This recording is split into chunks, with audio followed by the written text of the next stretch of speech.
Welcome back to episode 69 of the Auld Triangle podcast. Ian O'Neill, Andy Stevenson, Caoilte Barra here to take you through all the latest news in Irish mixed martial arts. Big show. Lots to talk about today. Peter Queally joins us later on ahead of Conor McCarthy's Cage Warriors debut coming up this weekend. A huge weekend, last weekend for Irish mixed martial arts, where Irish fighters went 5-0 for the weekend. Fantastic times. And there's no better place to start than Paul Hughes' big win over AJ McKee. Big news.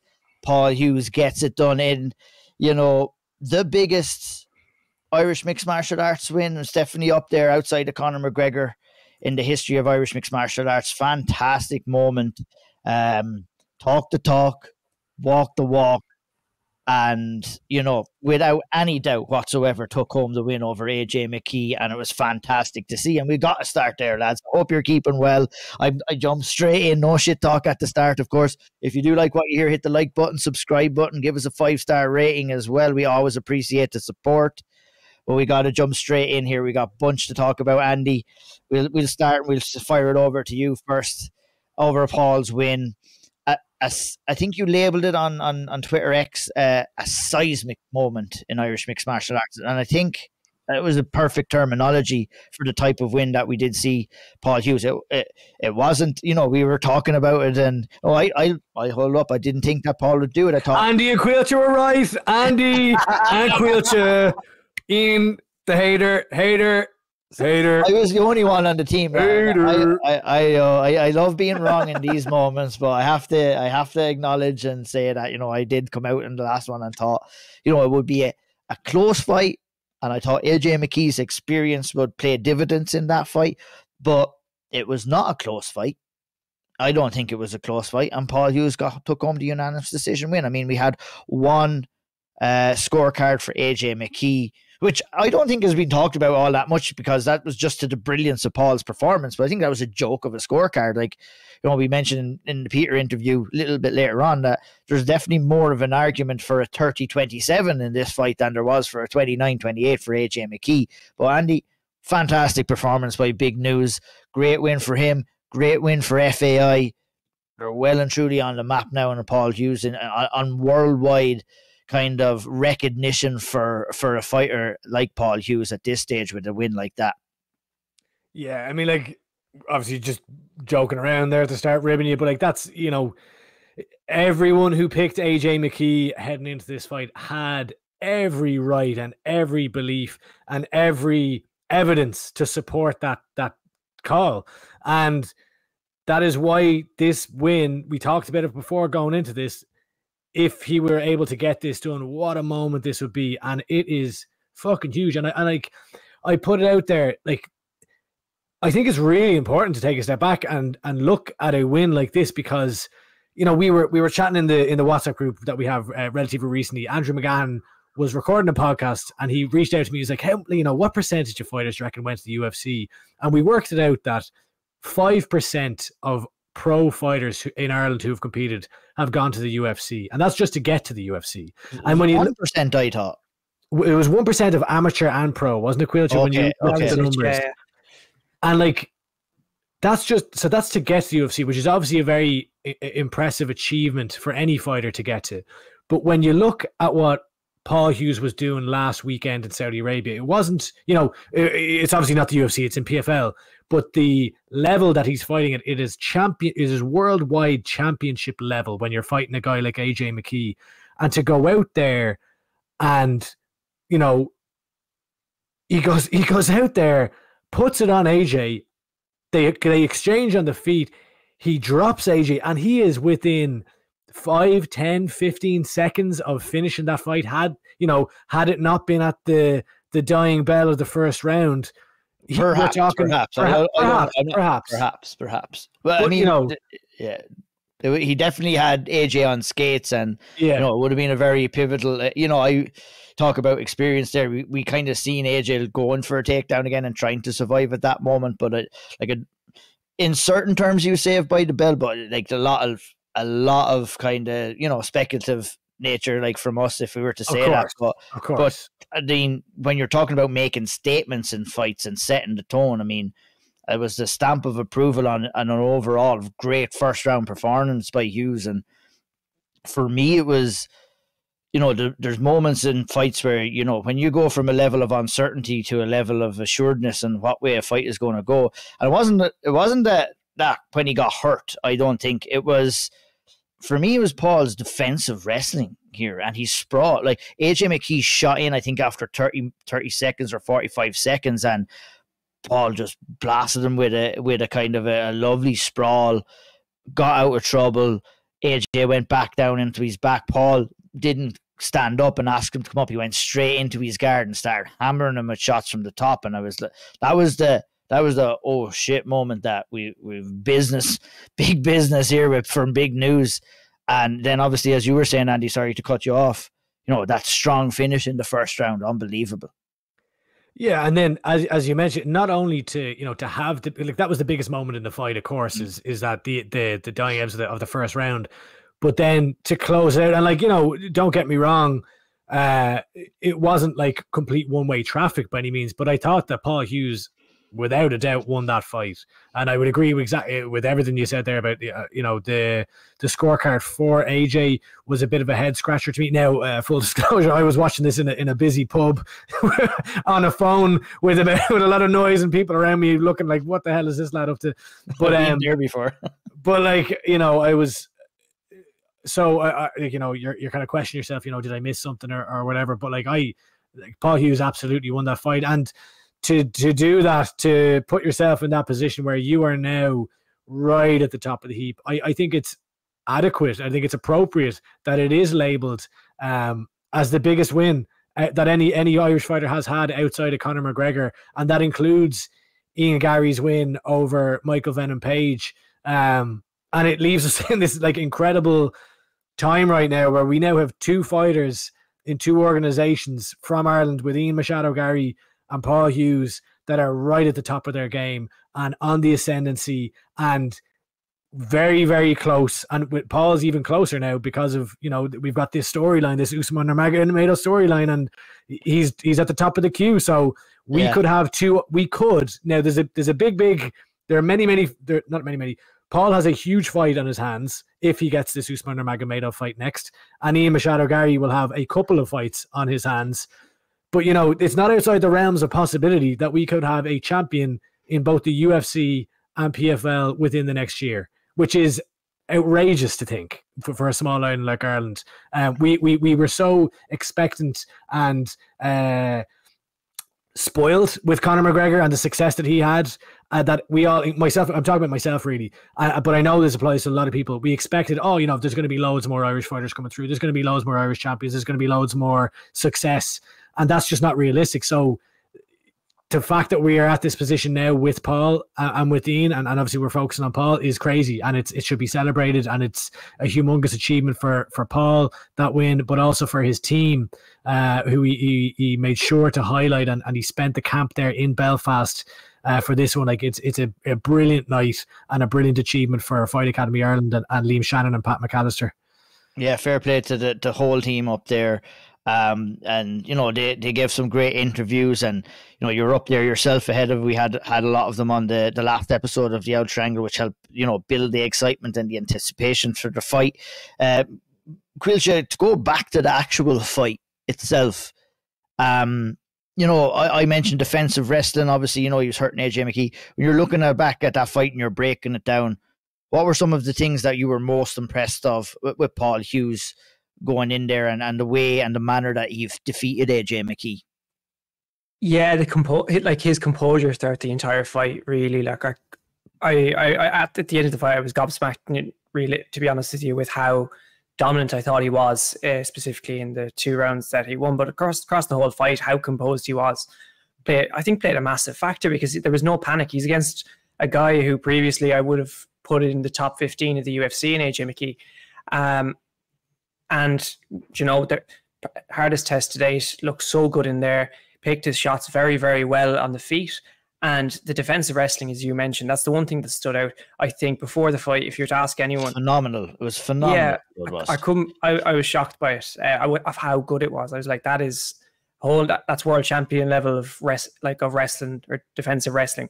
to keep AJ McKee Jr. off you like that, because we've seen what he can do. His AJ McKee's highlight reel of takedowns and submissions and getting guys onto the mat is outstanding. And then the way Paul was able to completely negate that and kind of, take over the fight and make it his own fight. And yeah, it was amazing, really. And the shot selection, how he picked his moments very, very well throughout. But yeah, I just have to keep going back to the fact that defensive wrestling and really probably, I think that won him the fight overall, because AJ McKee had nothing for him then, to be very honest with you. Obviously the second round, but round 1 and 3 they were all his.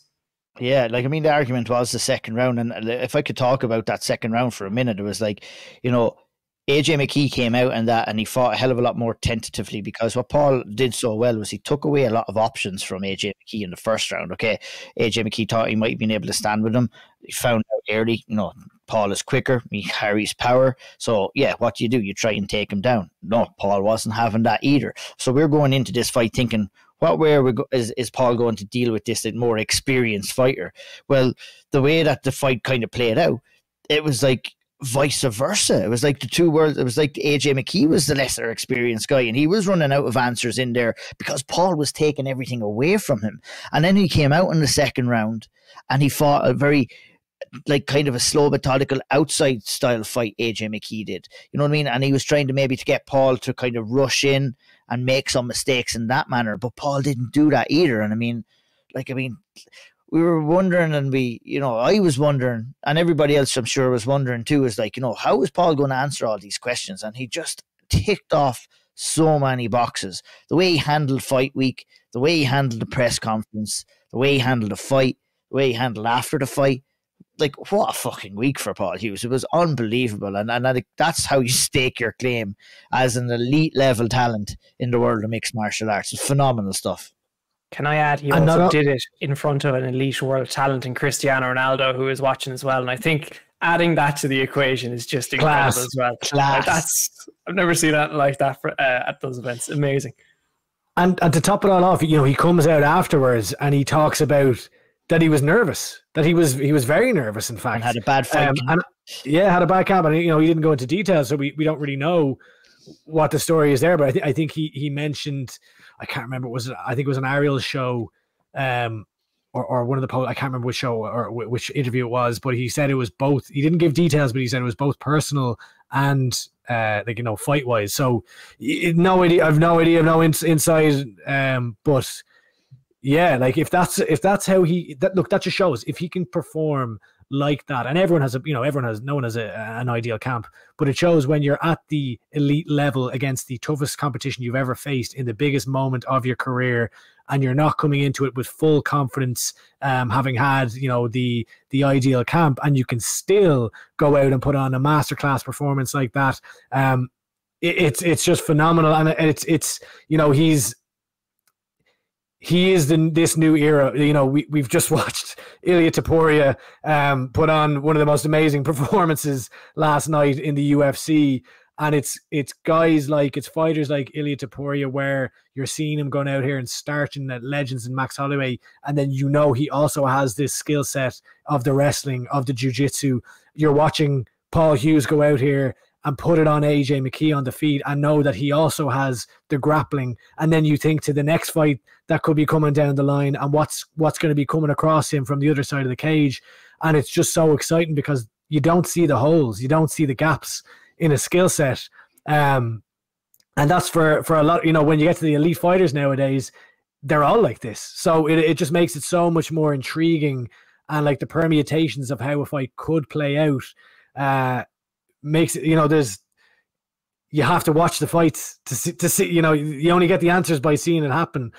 So like the future is so exciting for Paul Hughes now as he moves forward.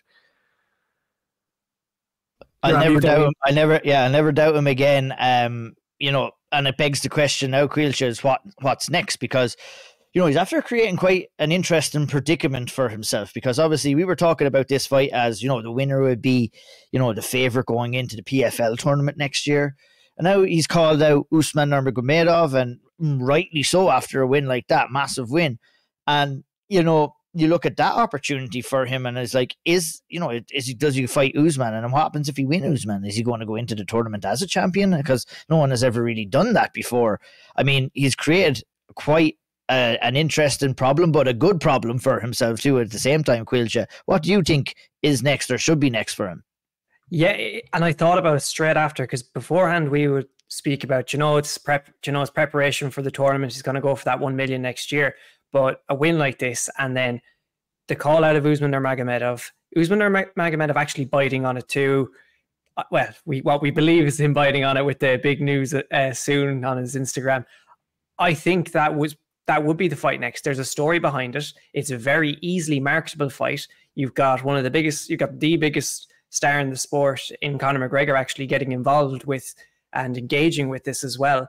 So I think it sells itself, and I can't see any reason why PFL/Bellator wouldn't look at this and think that's the fight next, because it sells itself.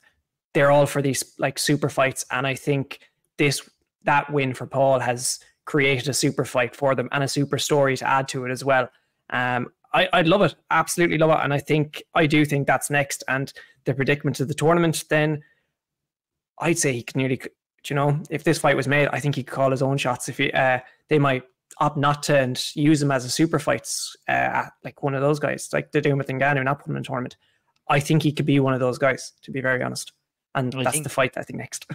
I think, obviously look at the $1 million cash prize, Andy, that's hanging over the tournament is very, fighters want to fight for that and for the opportunity. But, if you're Paul Hughes here, maybe you think about sitting back down at that negotiation table and kind of getting a big ass contract to fight the likes of Usman or Nurmagomedov, and maybe look at defending that title a couple of times then after that, as opposed to going into a tournament. Look, my biggest fear, and I'll pass it over to you before we finish off about Paul, is like, the PFL tournament is very tough, and Paul is talking about being through tough camps, and he's had lots of injuries and setbacks in his career so far. And you have to ask yourself the question: is putting yourself into that scenario where, we've heard the likes of Brendan Loughnane and a lot of other fighters talk about how tough it is and how tough it is on your body as well. I mean, it might not be the money side of things is all that good, but I think money can be made here for Paul Hughes in other ways and down other avenues if things go his way, and especially if he wins that title. What do you feel his next move should be? Undoubtedly, it's Usman or Nurmagomedov anyway. It's that fight next for the title. That is a no-brainer fight, in my opinion. Usman just fought there in September as well, so they're relatively on the same kind of timeline in order to be able to get a fight done. Now, what comes next after that? I don't know is the answer. I do think he could go into that tournament, but I think the beauty here is that there's a lot of different options, and because of the uncertainty and there's still no real clarity over. We know PFL purchased Bellator, but when are they going to, are they going to shut down the promotion? There was talks of a while back of them running it for a year. So the options are there, which I think works in Hughes' favor. And I do think, like what Caoilte just said there, if he can go out here and beat Usman Nurmagomedov, and if he can go out here and do that convincingly, Paul Hughes is a superstar. I believe he is already a superstar. But when we talk about on a world level, if the PFL and they've had some calamity of errors over the last while with Don Davis and the stuff that he's been coming out with, but they seem to be listening now, where I saw that their playoff finals are going to be free on ESPN rather than being on a pay-per-view model. But I do think they will stick with that model with Ngannou. Paul Hughes becomes box office, and he could easily be this, as Caoilte said, a super fights fighter. So there'll have to be a conversation, because it's going to work. It's in Hughes' favor because he was signed to be this PFL tournament fighter, but that was before he did what he did to AJ McKee, and that is before what he potentially does against Usman Nurmagomedov. So by the time that tournament rolls around, he's in a very different position than when he signed with the promotion, potentially. Now, that's a big if as far as getting through Usman Nurmagomedov. But I did a non-answer there, but there's options, and I think you can go either way. I'm interested to see what happens. Yeah, I think it's in certain ways, we were always focusing on the AJ McKee fight, but we never really thought about, the possibilities of what might happen after that. Obviously, the Usman Nurmagomedov fight was definitely, and I feel is the definite next move that he should make. It's there. But yeah, what happens after that is going to be very, very interesting. And maybe we'll have to kind of hear from Paul himself what he really, really wants.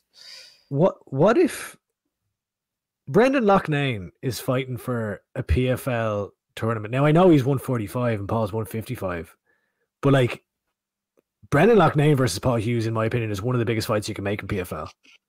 Up there. Like, it's up there. Yeah. That's what I guess that's what they, like, there's with PFL, it's the same, it's not the same as in Ngannou because there's way more options, but like it's not as clear cut as the UFC where it's, you've got your rankings and you've got the next contenders. So the whole other thing about it, whole other thing about it is what can't remember. One of you said, I think it was you, Andy, but we don't know what the stature of Bellator is or how long it's going to be around. You know what I mean? We could be very well talking about Paul Hughes or Usman Nurmagomedov being the last two people to fight for that lightweight championship, that famous Bellator. You know what I mean? A lot of good fighters have had that belt around their waist. You know what I mean? It'd be crazy to think if Paul won and beat Usman, that he could potentially be the last Bellator lightweight champion that ever existed. But there are lots of different kind of avenues that you could go down there in speculation. But you know what? It's all good. It's all exciting, and there's an Irishman stuck right in the middle of it. So. Happy fucking days.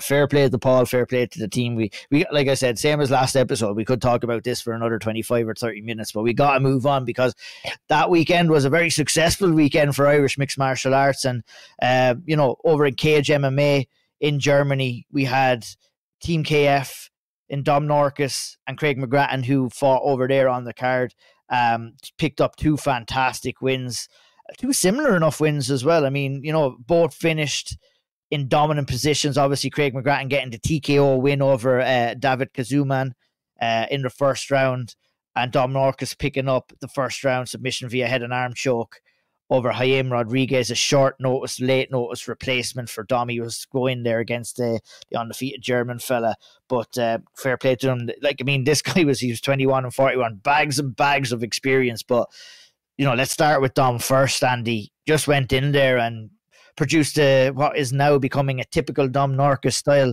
win. Just dominant, flowy on the feet, landing big shots, strong in the takedown, strong in top position, and finishing fights. The kid is an animal. He's an animal, and like I really enjoy the whole package. Like I enjoy him walking out. I saw I don't know who it was, someone, I think it was someone from Team KF kind of pointing out that like as he's walking out, it looks more like Chris Fields is going out there for a fight than Dom Norkus, because he's so he's so laid back and just like smiley and kind of like lackadaisical almost about it. But then he steps in the cage and man, he's a killer. Like he's a killer. And we saw him only 3 weeks previous in UAE Warriors against a really solid opponent. I thought in the end, that Maximilian Flynn guy. And, took him out. He goes in here. Look, of course, Jaime Rodriguez, 21-41, terrible record. But, like, 62 professional fights is a lot of experience and 21 wins. Like, but these are the guys you got to be going in and putting away. But, again, like, he's 3-0 as a pro. He didn't have a huge amount of amateur fights. So, I do think there's some experience to be taken from that. But, yeah, like, it's the next fights. It's the... Like, again, not to rush him too quickly, because I think I probably look for that too often maybe with fighters. It's like, what's next? But like when the step up does come, it's going to be... Put him in there against AJ McKee next. Yeah. Do you know what? Stick him in here. We'll talk about this guy in a bit. I'd love to see him in there against a guy like the lad who Tiarnan Loughran fought, which we'll talk about later on. Yeah. It's that kind of fighter. Do you know what I mean? I want to see him against a lad like that next. But yeah, great performance here from Dom. It's unfortunate for Dom. Like I think the guy he was originally, I can't remember the guy's name now, unfortunately. But maybe one of you lads can bring it. It was Robin Frank. Frank, like a really good, legit prospect coming up there as well. Look at he pulled out. There's nothing Dom can do about that. And I think even though he fought an experienced guy, but you also have to deal with the mentality that goes behind an opponent change as well, and a very late notice replacement as well. That kind of messes with your mentality a little bit, but that will obviously help Dom with future fights. But special talent. I kind of labelled him Caoilte, and I don't know whether you guys agree or not, but I mean, I think emerging prospect of the year, the SevereMMA award. I think he's got his name on that trophy right now for me. Anyway, I'm not sure how you guys think about that, but I'll hand it over to you, Caoilte. Yeah, I don't think you're far wrong with that. Now he's you know, the activity, the finishes, the level of opponents too. They're good opponents he's facing. I know the record in this one, but this guy, you know, he's brought some really good guys to decision. He's had a few wins recently, and Dunne goes out and finishes them. So yeah, look, he's really probably one of the top prospects. I think he's gone under the radar a little bit as well for some people because he's fighting on, you know, these shows in Germany, and was Austria one of them as well. But he, top prospect, top performance, just finishing fights, and he's going to be, I'd say he's hot property for promotions now that we're looking to sign him, because I could see the likes Cage Warriors would be looking at all sorts. And yeah, I'm not, like Andy was saying, I'm not sure what's next for him, but I'm excited and I'm here for it. I'd love that Robin Frank fight again. And he was main event here as well, you know, so that's another thing. You know, I realize it's on kind of like a, you know, it's not like it's a card in Ireland where you've got all your friends and family. It's a kind of a random-ish card in Germany, but like still, you're top of the bill. Is it that added pressure, as you mentioned, Ian, already? Yeah, 100%, and yeah, he handles it everything that has been thrown at him excellently well. Like I talk about every time I see him fighting, you know, just get that level of excitement through your body of you know, the prospect that and the talent that he can become, and it's great. And look at his teammate Craig McGrattan went out there and produced a Caoilte, another fantastic performance from his side as well over David Kazume, and you know, for lack of a better term, a little bit of a shaky start, you know, found himself a little bit on the back foot, but, you know, managed to secure the takedown, get into top position, and landed some heavy shots from the mount, which forced the ref to come in. Picked up a huge win, dedicated that win to his teammate Evan Dunne as well, who sadly passed away recently. I really, you know, talk about going through mental battles, and I'm sure Dom had to do this as well. You know, it was a heavy time for Team KF with the loss of Evan, and, you know, to come in here and to perform and to get two big wins here. I know it meant a hell of a lot to both fighters and to Chris and the rest of the team as well.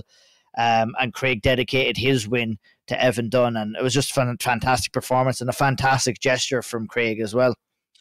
You said it perfectly there. Yeah, it was a lovely touch at the end at the fight there when he dedicated the win to the late Evan Dunne, and what a performance as well that was from Craig McGrattan. You know, I imagine the difficulties they would have had to go through the last 2 weeks preparing for this fight, and then to go out there and perform the way he did was exceptional. As you know, he had a tough time at the start of the fight, but then kind of made it his own then near the ending. And this is the one actually. It's where I actually initially thought the round. I think one of you guys too.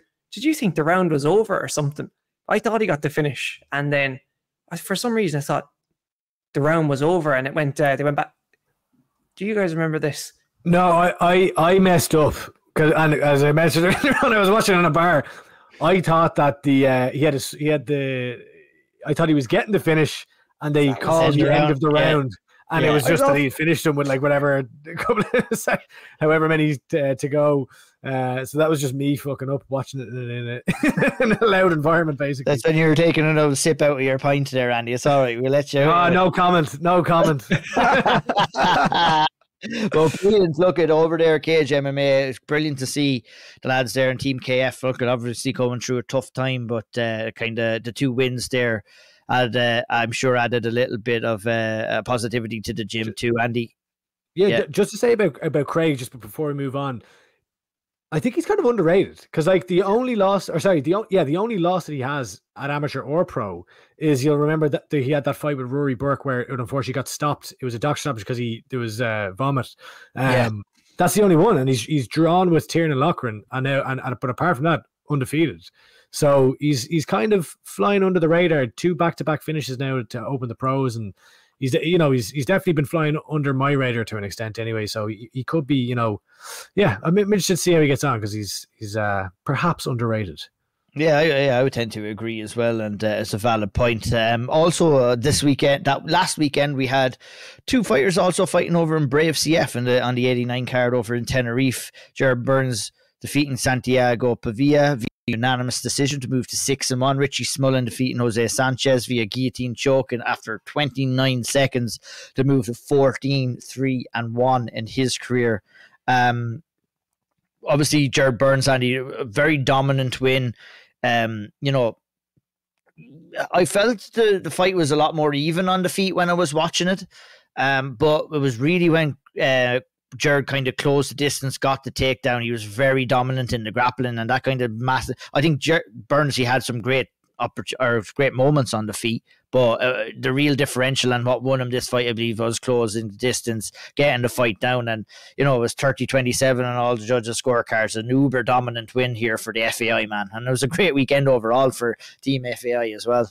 Yeah, what a way to cap off the night for FAI with that performance from Gerard. And, you know, no harm. We've seen him going in here and starch lads back to back under the Brave banner in the first round. And he's still so young in his career. So to go in here and get those 15 minutes of a dominant performance is great. You know, I saw Brave were putting it up for fight of the night and all this type of stuff. So, yeah, I thought he looked great. You know, he was looking close to a sub at one point, I think, in the third as well.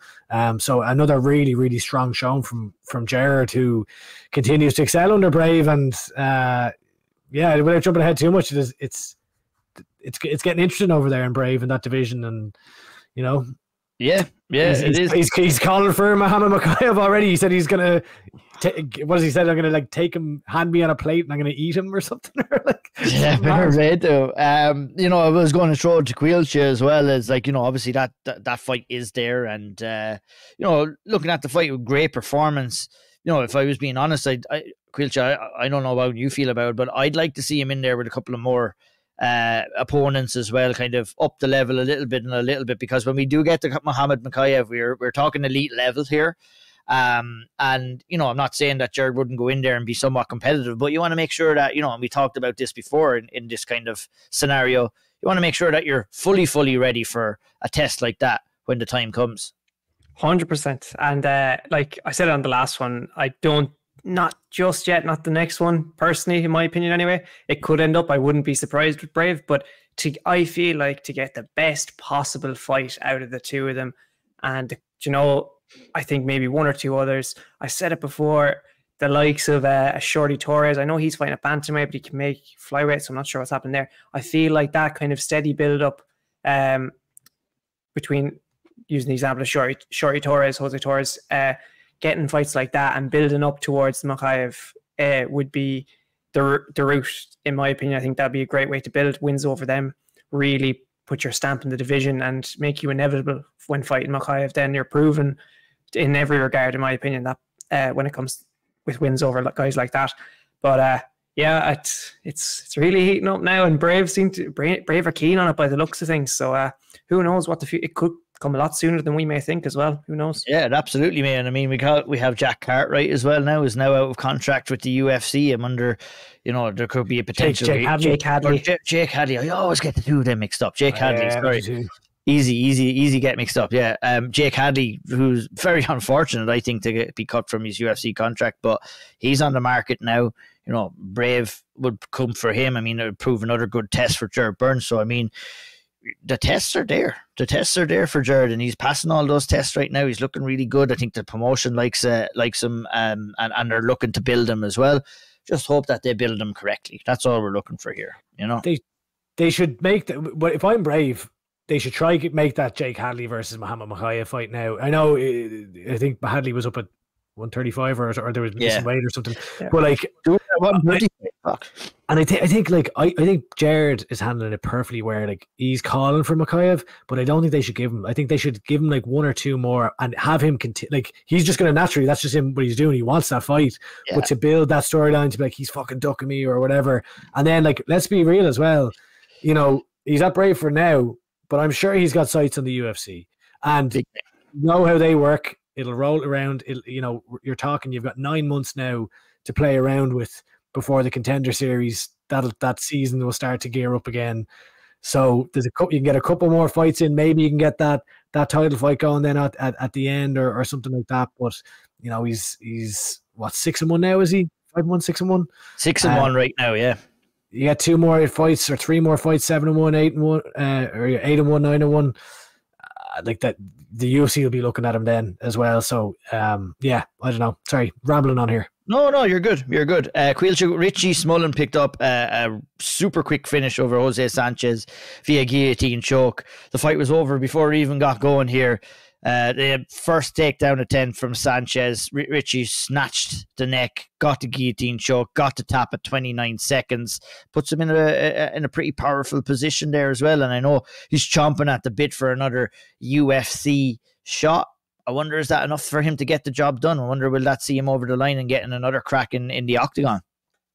You'd hope so. But it's hard to know with the UFC nowadays. I think they're very, very finicky with signing fighters, especially ones they may have had before. It's a strange situation, but look, he's doing what they want. He's active, he's winning, and he's finishing fights. And that was, as you said, it's over before it started. Barely got to break a sweat out there. They were checking if it was a record, if I recall correctly, on commentary. They were like, that could potentially be a brave record. I don't think it was in the end, but I'd say it came close. Like, Richie he'll come out of that fresh. I imagine he'll be ready for a fight as soon as possible. Nearly after that, I think he was calling for it in the post-fight interview. So, look, another win. A good win at that, and a good finish at that. So let's see what's next. But maybe the UFC, but he did seem to be open to Brave, but I imagine it's... whoever pays him the most amount of money. That's the right way to be looking at it if you're Richie. I can't blame him for saying that, so hopefully someone breaks out the checkbook. But, if we're talking about the UFC, Andy, I guess the thing that Richie doesn't have in his favour now is, the timing of the Contender Series is just wrapped up. So, you've seen that influx of newer fighters coming in here. But like I said, it was a quick turnaround. If he stays in the gym, if he stays kind of training away, he might pick up maybe a short notice replacement opponent inside the UFC again. But it'll be definitely interesting to see what's next for Richie. Yeah, and like what you said, like the scheduling, the timeline may not work in his favour. The age may not work in his favour. But what the UFC have shown that they want are finishers, and he put it up himself. 14 wins, 11 finishes. He's finished his last 4 opponents, and say whatever you want about the records of maybe a couple of them. Do the UFC even look at that anymore? I don't know. And he's gone in there against really tough guys. He's beaten the likes of Piotr Nijelski when he came into Bellator, a really, really solid win when he was in there. He's beaten Harry Hardwick, the current Cage Warriors champion. His last loss was against 12-0 Timur Khizriev, who's, he's sort of, I think he's gone in against Brendan Loughnane actually next, isn't he, or something like that. Yeah. So he's in the final. So, these are the guys he's gone in there against as well. So I do think it'll probably have to be a short notice replacement type scenario, though, just with the way that the UFC is, unfortunately. Yeah, I can't disagree with that assessment whatsoever. And, we kept everybody waiting long enough. It's time to stop the show for the showstopper, Peter Queally. We wanted to talk to him ahead of Conor McCarthy's big fight at Cage Warriors this coming weekend, get his thoughts on, how excited he is for the progression of Conor's career. And we'll send it straight over to Andy to kick off that interview right now. We are now joined by a man who has been pivotal, I would say, in Irish MMA, in the big nights in Irish MMA over the past number of years, from fighting in Russia, in the back arse of nowhere, running out of arenas, trying to keep himself alive, to fighting under the bright lights for world titles in front of adoring Irish fans in the 3 Arena. We're joined by Peter, the showstopper Queally. Thanks for joining the show today, Peter. You're very welcome. Peter, we wanted to get you on. Well, we wanted to get you on for a number of reasons. We wanted to get you on for a while, but I feel like this is a really, really good time because, and it's not necessarily, we will chat about yourself and your own career, but you have an athlete under your tutelage right now in Conor McCarthy, who has really impressed us the last number of years as an amateur, but he's entering this new phase now where he's 2-0 as a professional. He's just signed with Cage Warriors, and he's about to make his debut this coming Saturday night in Rome. So we wanted to get you on to chat about him. And I suppose the first question that I'd have for you is, when did you meet Conor? And I guess how quickly was it? Like, when did you first realize that, there's something to this lad, there's something that you can work with? I'd rather just focus on Conor, to be honest, rather than myself. So if that's okay, we can definitely do that. But to answer your question, I met him when he was just turned 16 years old, or I think he might have actually been 15. It was in 2018. So I think he was just barely 16. So it was, oh my God, which one? Sorry. So it was about 6 years ago, 6.5 years ago, something like that. And very quickly, I kind of sensed that this is a guy, if he keeps training, and actually dedicates himself, that he could go a very long way. It was pretty obvious from the beginning. I mean, you've waxed lyrical about him for a long time now. You know, there's not that many fighters that I've seen you kind of post about it. One is Assail as Hughes, and then the other is Conor. I know I see Alex Keogh obviously coming up as well. But Yeah. what is it about Conor that sets him apart? Like, why is it that he stands out? Obviously, we've seen him fight. We know just how good he's been. Very impressive. But what is it that you see in the gym on a daily basis that sets him apart? Same thing I saw on Assail early on. It's just the mentality. To be honest, it's like everyone can acquire skills. That's not that hard if you have good coaches. But it's hard to train your mind to be as resilient as someone like Conor or Assail. It's just very difficult to do this, and there's an element of that you kind of have, you don't. And if you do have it, that will make your skill acquirement a lot easier, because you're just so dogged and so hell bent on improving and beating the guy who's a little bit ahead of you in the gym, and get the next step. That's what it takes, and that's what the two of them. That's why I always use rave about Assail as well. Was because it was just obvious that you could. Like, I remember Assail when he first came here. That was in 2018, 19. I'd say around the same time actually.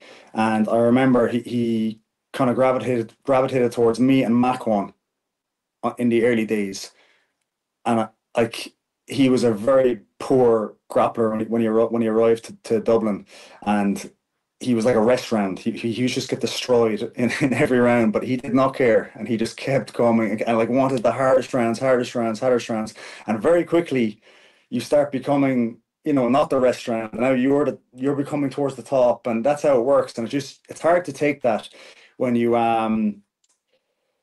for a lot of guys. I think it's hard to keep going through that, being low on the totem pole, so to speak, but just the willingness to kind of keep putting yourself in bad positions and spar the hardest rounds, even though you're getting beaten. So that's kind of what I saw in Conor as well as Assail. It was just the mental aspect, really, more than anything physical. As I said, that's an easy enough thing to acquire, but the mental aspect is very difficult to train into yourself. Yeah, and like you'll be able to get like I don't have the insight into this obviously, but like when I think of a guy like Conor, he's someone who he's got a lot of things going on for him. Like he's after just getting a degree in electronic engineering from DCU. He's not some guy who like has to fight because he doesn't have another option or anything like that. He kind of has the world at his feet to an extent. He could go down many pathways. Is it surprising to you? Like, is it is it you've trained with multiple generations of fighters for the past 15 close to 20 years now? Do you see this often where you would have a fighter like this who has that mentality, or is it surprising to you that Conor has this? No, yeah, it's very rare. Like, there you go. You said it yourself, that you kind of pointed out to two people that I've kind of waxed lyrical about. That's all I've seen so far. There's a few more, but we'll get, like, Alex is another one, obviously, in my gym. He's there as well. He's just a little bit behind Conor in his career, so there's time for him to kind of take the spotlight. But just not only did he get a degree in electronic engineering, I think he graduated like number 1 in his whole of Ireland or something, or possibly it was number 2. So he's actually getting headhunted already by companies offering him big jobs, like very high paying jobs, and he's turning them down. That's the confidence he has in himself, and he should have that confidence, because he has seen the evidence of it. He's sparred a lot of very tough guys, and he knows how he does there. And this is where this kind of empirical evidence is where you kind of get your confidence, and he's got plenty of it. I mean, that's wild. Like, that's very impressive for him to be doing this and getting those offers. I think your parents would rather he just took one of those big jobs, to be honest. Same as mine would have rather I just became an accountant when I left college. But it all worked out. They're happy now, and I'm sure his will be in the fullness of time. They'll be happy as well. For sure, but it's crazy when you think about Conor as well, Peter, because, you know, obviously he was balancing his education and his fighting career, and now he kind of, you know, has gotten his degree, and, you know, he told us himself he's really looking forward to really focusing on his fighting career and dedicating that to his fighting career 100% right now, and, you know, that is going to make him jump levels. I guess that's the next couple of years are going to be very exciting for him when he can actually truly dedicate himself to the fighting and training and competing and such. And I'm sure you're looking forward to that as well. Yeah, to be honest, it's quite incredible the level he's gotten to so far, given the amount of time he used to actually give to training. Because while he gave a lot to college as well. He certainly was not training full time or anything close to it. And now, since he left college, since the summer, this is actually the first time since he began training with me where he's actually training like a full-time athlete, where he's training like twice a day, most days, or perhaps one day off a week or whatever. But he's training like I would have trained, or any pro athlete would have trained, and you can see it already. It's kind of, he'll tell you himself when you speak to him next, the jumps he's made in the last 6 months. It's actually quite incredible, and it's incredible how good he got by being a part-timer, more or less, as well. So I'm very excited for him. He can see this himself too. He's seen the jumps he's made in a very small period of time since he started training full-time, and that's giving him extra confidence, as if he didn't need any more. But he's buzzing. He's absolutely buzzing for the rest of his career. He's very excited, very confident. And these are all things, like, that was partly the reason I liked the idea of Cage Warriors, was because he was excited about it. He wanted to do it. And this is what you need. You want to be excited about what you're doing. If you're not excited about what you're doing, there's no point. You won't do it very well. You won't give it your all. And because of that, then you won't really get the results you could have got or you deserve. So, you know, everything's going in the right direction for him. Just needs a little bit of luck now, like we all do. Stay injury free, all these kind of things. And I think almost anything is achievable for him. Peter, he talks about Cage Warriors there, and I want to get there in a moment. But just before we do, you know, he broke onto the amateur scene in 2021, and he fought at a crazy clip. You know, he was incredibly active, taking on really tough tests. I remember we seen him at the IMAs when he was only a few fights in, and even then, he was this very impressive fighter. But to make the jump from amateur to pro, we spoke to him a number of times, and, you know, he'll always refer back to, he'll never kind of give away anything. He'll never say, this is what I'm doing. He'll always say, well, you know, I need to have a conversation with Peter and check in. Why did you decide to go pro when you did with Conor? A few reasons. I just felt he was ready, number one. Also, I just feel like it was getting very difficult to match him at amateur now, which is what happens when a guy is, you know, very high level, and especially some of the performances he put on. I don't think he was the most. It's a little bit scary. I think fighting him at amateur as well, which is absolutely fine. It's totally fine to be turning down amateur fights.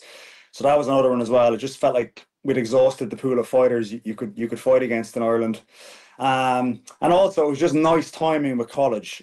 I was never going to let him go pro, even though he kind of perhaps half wanted to earlier during college. There was a few conversations about that, but I was never going to allow that. It was always a case where, no, you have to be just psycho training, nothing else distracting you kind of attitude before you're allowed to go pro. So those kind of three things combined was the reason.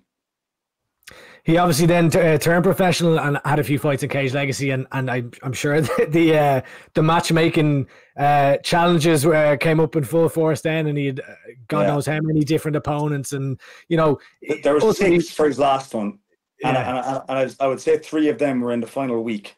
Jesus. It's mad. It's mad. Yeah. So fair play, like just to give him a bit of a, I know he's got you know, his fans and his detractors, but they kind of did everything he possibly could to keep that fight alive.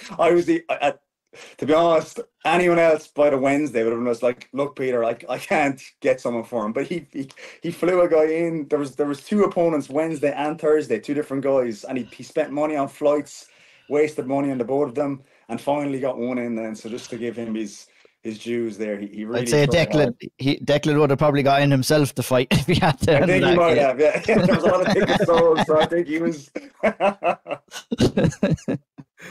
He's obviously made the look. The decision then came to sign with Cage Warriors on a multi-fight deal. What were the conversations like around that? There's many options now that fighters have at their disposal, which weren't there a number of years ago. But why Cage Warriors for Conor? Why Cage Warriors for Conor? Conor wants to fight in the UFC. So that's the first thing. So even though I probably think I could have got him into PFL, I have a very good relationship with Mike, obviously, Mike Hogan. So that would have been an option, but he just didn't really want that. You know, he kind of wanted to go UFC, and this is all he wanted. So that was the first thing. So that was one kind of off the table right away. Then it was a case of, okay, well, what are the paths to the UFC? So there's a few paths. You do what we were doing. You just be a Ronin, and you kind of go with the Deck Kennas here and there, and you starch people, and you just let your fighting do the talk, and you create enough hype.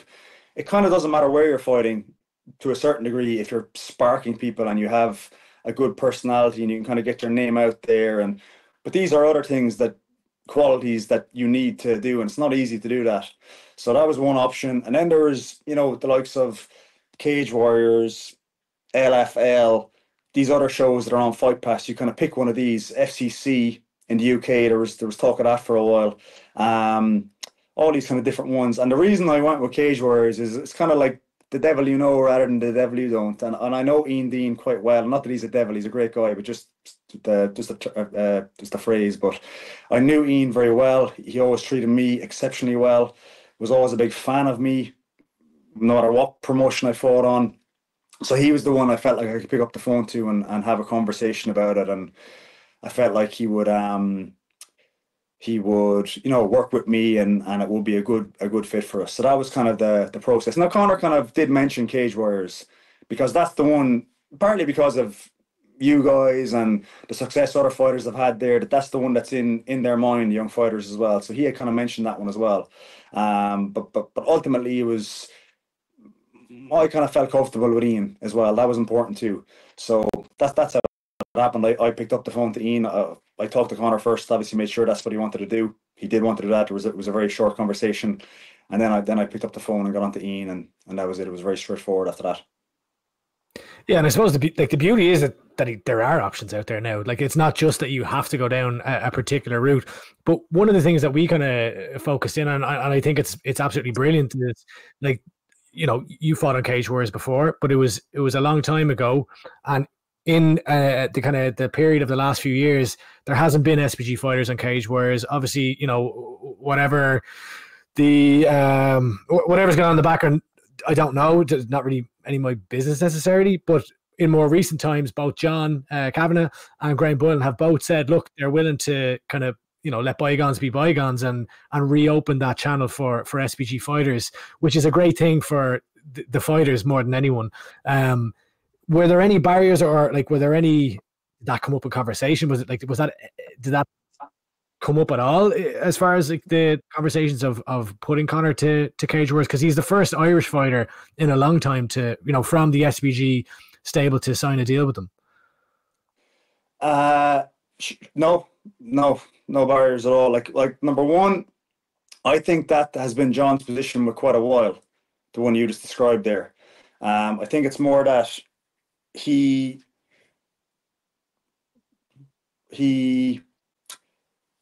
chooses other routes for his fighters presently, and he has everyone in contracts. I think that's more of the reason, or certainly part of the reason, why there's not guys in Cage Warriors.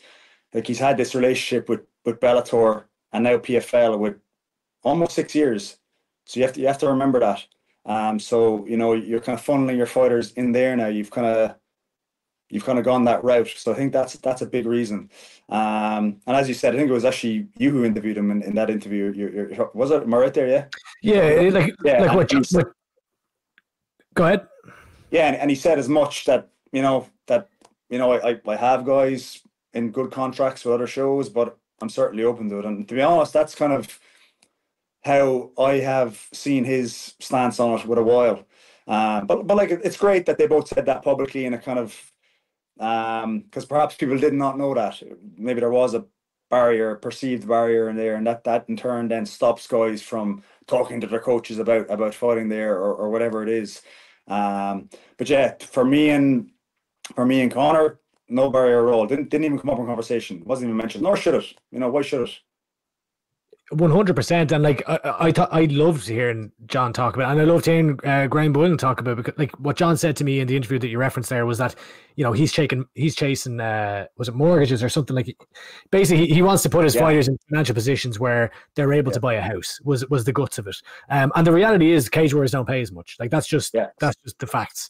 But it's brilliant. Look, great. I'm delighted to hear that was not a barrier here, and that at the end of the day, whatever a fighter chooses to do, so long as there aren't roadblocks along the way to prevent them from pursuing the choice that they make, that they feel is best for their career. So that's great. Now, this he's making his debut. Yeah, and just to reiterate it,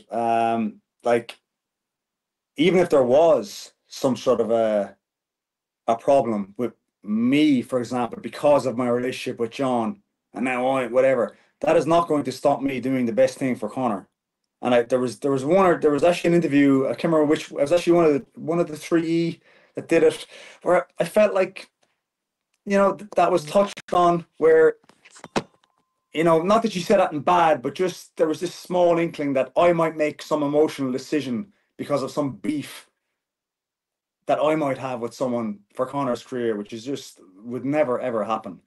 I've been in this kind of business a long time, and it's hard, and you need all the cogs working together to get anywhere. And if you have a coach or a manager or someone like this he's got access to grind with other people, and he's making decisions like this, they will scupper you, and you won't get where you want to go. So that is not just any fighter like that who's out there and they feel like that is happening. You should not be with that person. That's just, they need to be focused on you. It's about you. It's not about them. And that's it. Yeah, I mean, that's the sign of a good coach. That's someone who's in your corner for you for the right reason, because they want to support you. And I'm glad you clarified. Like, I don't know which one you're referencing or which interview, but it was you, Andy. We'll blame you anyway. We'll blame you. No, it's definitely one of the other lads there. He's taken on Gianluca Rocca in his debut this coming Saturday night in Italy. He's a good bit of experience. I ran into you recently enough, and we were chatting about the fight.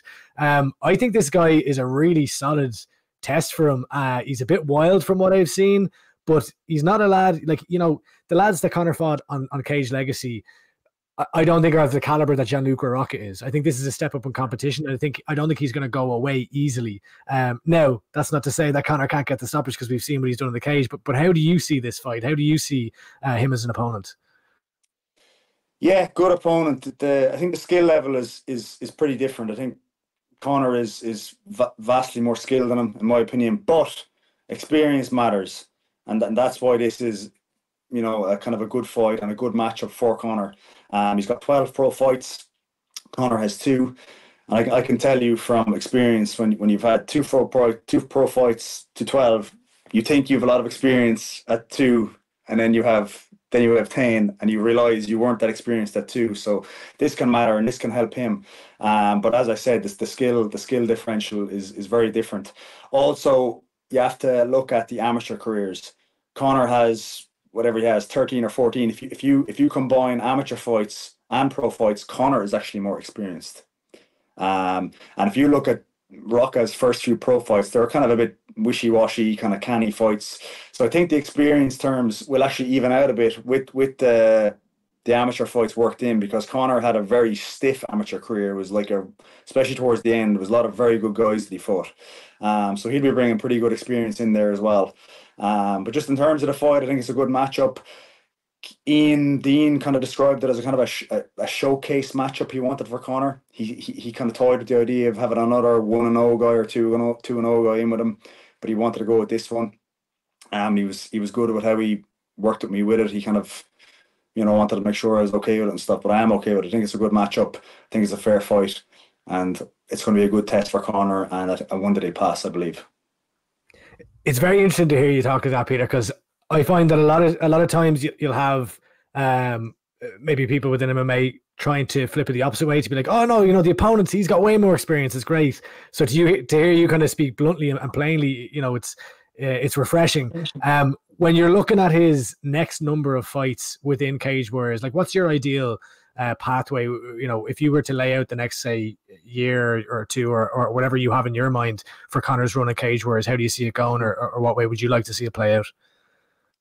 I just want him to get experience. There's no rush. There's no rush whatsoever. There's no like, oh, this fight and 3 more and then the belt and blah, blah, blah. It's just, I just want sensible fights that he's getting tested for however many I deem to be the amount needed. That's what I want from Cage Warriors. And the rest will take care of itself. But, he's got a 5-fight deal. It's kind of planned to be done in 18 months, something like that. So that's what I want, is just fights like this where they're sensible, but it's a test. But it's a real fight. It's not like a kind of a fake fight. I think a lot of young guys make this mistake where they make it a bit too easy for themselves. They sacrifice getting experience for the kind of safe route of making sure they stay undefeated because they're trying to race to where they're going. But this, if you break down the stats on that, I don't think it would look very good. I think those guys, when they do get where they're going, they're not really ready. So the main thing for Conor is that he gets where he's going. That's important. But what's more important is that you're ready to do what you need to do when you get where you're going. This is ultimately what you need to do. It's all for nothing if you kind of race to the finish line, but then you're not ready. So that's what I want. I just want good tough fights that are sensible, but they're fights. They're real fights. Another one of your fighters has recently signed Cage Warriors as well, and Max Lally, and I kind of wanted to get a word on how you see kind of his pathway in Cage Warriors playing out as well. I know he's not scheduled for a fight, but he's making that move down to bantamweight as well and kind of joining Conor in Cage Warriors. Yeah, he's not going to fight until probably March or April next year. The Cage Warriors are on about doing a Dublin show around that time, so that's the one he'll debut on. He's currently in the middle of doing a kind of a test cut to bantamweight because he's never actually made this weight before. So that's what he's doing it right now. He's kind of in the middle of doing it, getting his weight to a certain point, and then trying to cut the bantamweight before he actually fights at bantamweight. So that's what he's doing. And yeah, same thing. What I would want for Max is the exact same thing. He's had the same kind of experience as Conor's had. In speaking bluntly, the couple of fights they had on Cage Legacy, not the highest quality guys for either of them. And again, this is not the end of the world, but you do need to start getting, and this is not their fault, by the way. They wanted tough fights. They were offered 1 or 2 tough fights, which they accepted. But then guys pull out, and Declan is forced then to kind of just get whoever he can to keep the show alive. And sometimes then you get guys that are, it's perhaps a little bit mismatched or whatever. But I'm hoping this not to be the case with Cage Warriors. And all evidence would say it won't be the case with Cage Warriors. They have a big roster, a great matchmaker. All the things you need to make sure good fights are put on are there. So again, the same thing for Max. I just want sensible fights, but that are tests. They're still tests that are going to make him train hard. There'll be a bit of fear that he needs to train hard. He needs to be ready, or he'll lose. And these are the kind of fights you want as an early pro, where you need to train really hard and develop your skills, or you lose. Because if you don't have those, then what's happening? You're probably not training so hard. Your skill development is stunted because of this.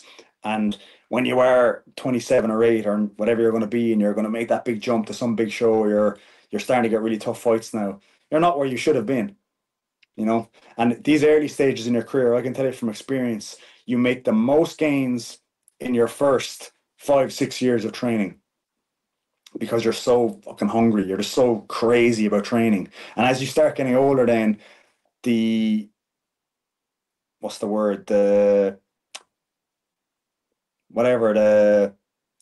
plateau? No, the progression?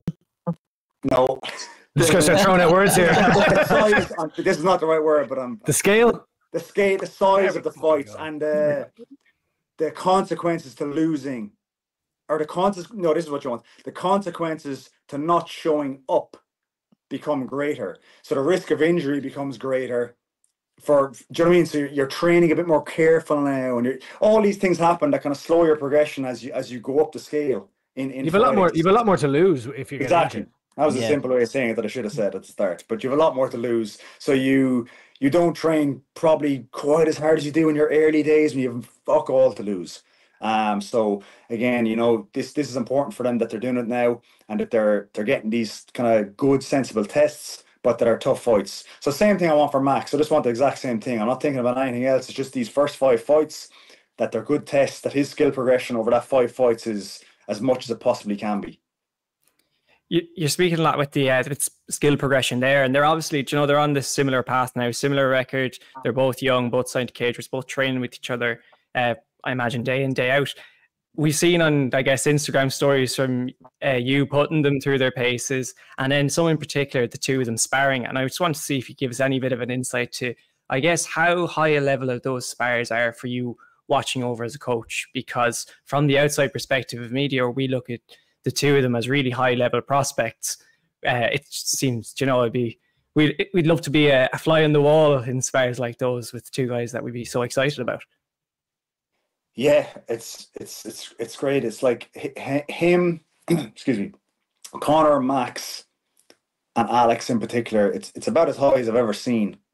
To be honest, the quality of it, especially at that stage of their career. There's obviously some limitations. Obviously, when you get to later in your career, you're going to be better and stuff. But for guys that are 19 years old, it's actually quite incredible the standard they're at already, and it's very exciting.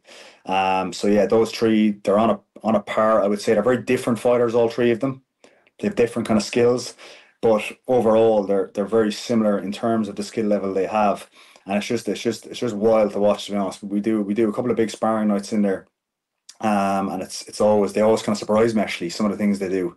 And that's what's important when you're that young. You're training so hard, you're developing so quickly.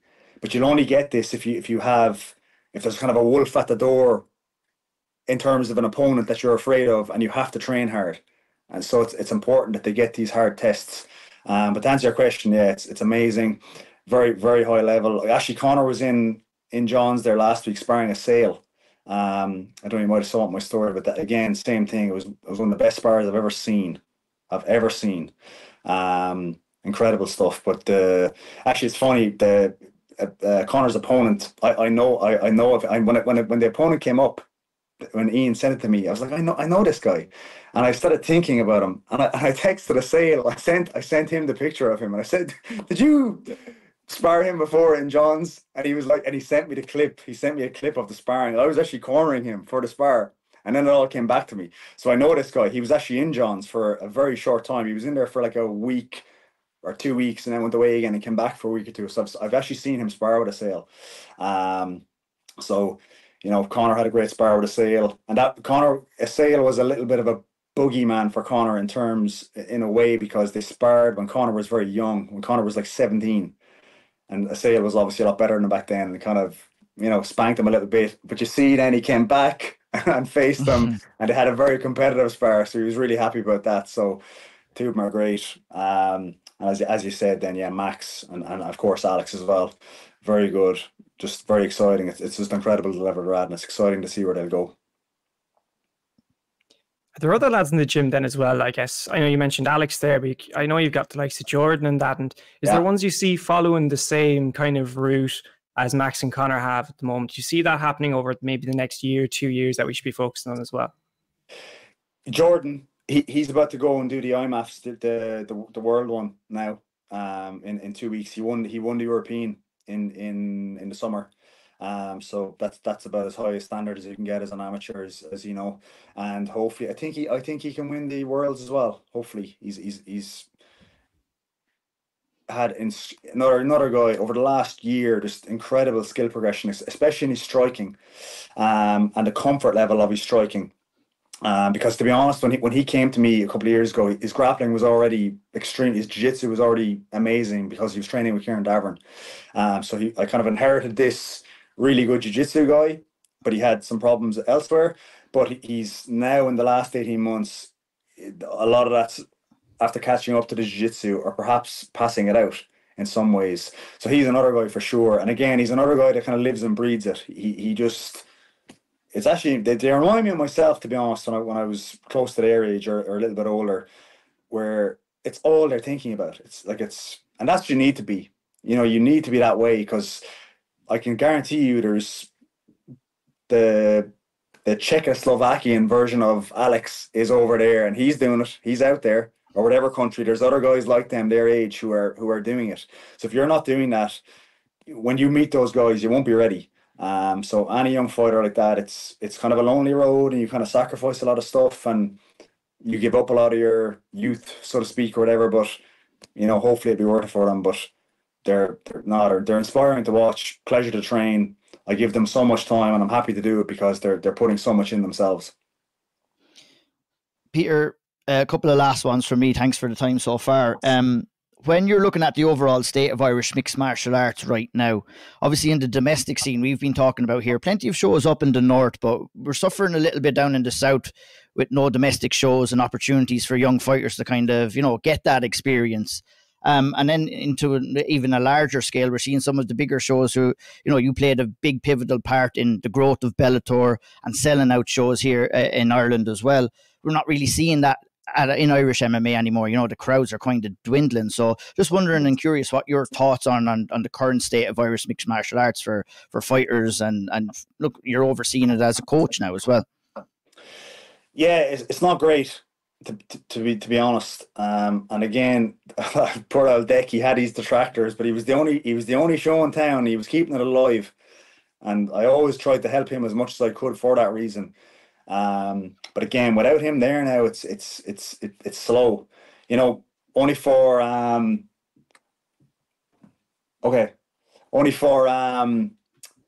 IUR, that's the main show that puts my guys on, Decky McAleenan, and he does an amazing job. Without him, I don't know what I'd be doing with my lads, to be honest, because that's I would say that's 90% of my guys fight there. He's regular. He does 4 shows a year, perhaps 5 sometimes. Does it well, does it professionally, and it's not too far for us as well. It's like an hour up the road, and it's a good road as well. But yeah, I don't know what the answer is, to be honest, because I don't know. It's a money thing as well. It's a hard thing to make money with down in the south because of all the regulations and different stuff. And if it's not something you can make a few quid out of, it's hard to motivate yourself to do it, I guess. So I don't know. It's not great. I don't know, was that the answer you're looking for? But I'm not sure what the solution is. But yeah, you're not too far wrong. Going again. Sorry. Yeah, you're not too far wrong. It's a hard kind of to put your finger on. It's down to regulations. Look, insurance fees need to come down, and we need to kind of create a means where promoters can put on fights. And you know, you've been through it all, man. You fought in the sports halls. You fought in lots of domestic shows internationally, everything like that. And you know, obviously you're through the dark times of Irish mixed martial arts, and I don't necessarily feel like it's a dark time right now, but you know, there's lesser and lesser opportunities I feel down in the south for these young up and coming fighters, where I feel it's at that stage, like you said, the early stages of your career where you need those shows going on, and you need to create those opportunities for fighters coming up. So that they can develop themselves into professional fighters. And, you know, it seems that there's a kind of a gap from like an amateur level where we're going almost straight to cage warriors right now, where we're missing that middle piece, I feel. Yeah, to be honest, if when I was envisaging this for Conor, I would have rather 1 or 2 more, to be perfectly honest, before I put him into cage warriors. But I put him in earlier because it was just very clear to me there won't be 1 or 2 more. Or even if there is, it'll be a fucking nightmare trying to get them, and it'll just be, they might pull out, the whole show could get cancelled, anything could happen. So you kind of get rushed. Not that it's fine still, it's okay, but I probably, in a perfect world, I probably would have rather him have 3 fights or 4 fights before I put him in there. But yeah, it's totally different. Just to, like you said, my day, there were shows every month in my day. I don't know if you were involved in it heavily back then, but I felt like there was literally a show every month. It was amazing, but it was a different time. It was just you just pulled up some Order of Malta ambulance up to the back of the hall with some owl on in it, and that's all he needed. It seemed like it was just so Wild West, and that's not good either. You know what I mean? That's not good either. Did you ever see the meme of the security guard when he's checking the people going into the soccer center, and he's just kind of barely brushing up? That was what medicals are like back in the day. Listen, I went to for my second pro fight. Now, this was actually in the UK. It was in OMAC in the UK, but I'll never forget it. And it was funny because Artem had said it to me beforehand to watch out for this. And I went to do the medical, and this old doctor, he must have been 70 years old. He looked at me, he kind of looked me up and down and said, 10 fingers, 10 toes, no wooden legs, off you go. That's what he said. Oh my God. And I was like, Frank, you. It's so funny. But it was that's literally what it was. It was so funny. It was so funny. The times have Artem changed. brought on that show as well. He said, watch out for this guy. And I was laughing. There's no way that's going to happen. And the same thing, it was so funny. Oh, that's hilarious. That is hilarious. The- Like you mentioned, like Cage Warriors coming back to Dublin. How do you feel that they can create that buzz and sell out a show that's proposed for next year? With what they're doing here, Max and Conor, that's a good start. Mhm. Both super popular in and around Dublin and the Dublin area. I think that'll be a dramatic effect. Like Max is a big ticket seller. He used to sell a lot for Cage Legacy, and Conor does too. Like I know Conor is not Dublin, but he's on the outskirts there. He's obviously very close. So I think that's a good start, is them two, and to start getting more Irish guys in that people are excited about. Like, you imagine now if they had whatever, the two boys, and then Alex was pro as well, and they had some young guy from Team Rhino who people were excited about, and he was pro, and they had some guy from John's who people are. If you've got that, then you've got the old days of Cage Contender, where you've got 3,000 people crammed into a basketball arena, and it's like a carnival. Like, that was the time when me and Roddy and Paddy and Chris Fields and Conor, Caoilte Pendred, we were all on these shows together, and it was a kind of a perfect timing where you had a lot of young guys that people were kind of excited about, all fighting on the one show, and that's how you sell tickets. It's a kind of a group effort at the early stages like that. So I think that's what they need to do. They've got Max and Conor now, and they need to look out for the next guy and the next guy. And once you get 4 or 5 guys that are young and people are excited about it, now it's easy to sell tickets all of a sudden. It's not a chore anymore. 100%. Like, that's what happened with, like, that was kind of a perfect storm for Bellator at the time. Yeah. Like me and James, people were just super excited about me and James for a while there, and it was just easy to sell the thing out. It just was not hard. And as you said, then as our popularity went down, a few bad results or whatever, you start seeing the crowds now. It's half full, it's 3/4 full all of a sudden. So that's what they need to do. They need to sign young guys people are excited about, then try and get people more excited about them by giving them good fights, and then the rest looks after itself. Yeah, I mean, like Paul Hughes coming off a huge win over AJ McKee, and like it is mad, because we were obviously, it was a lovely thing that they did for you, Peter, and well deserved. But we were thinking, like, Jesus, this is mad. Like, your zombie walkouts are so iconic, and now you don't even have a fight, and they're walking. I didn't want to do that. They kind of I knew you didn't. I knew you didn't want to do that. Of course you don't want to do it. Walking down the suit, playing the song was the weirdest thing ever.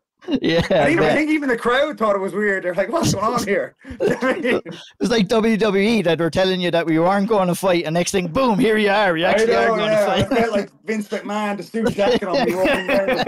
No chance is what you might have said that. No, I did not want to do it, but they were adamant about me doing it, and I was like, "Fine, whatever. Just get this out of the way and let me do it. Then I'll just do it." Were you surprised by Hughes' win over AJ McKee? I was, to be honest. I knew Paul could definitely beat him, but I kind of thought AJ would beat him just based on the experience.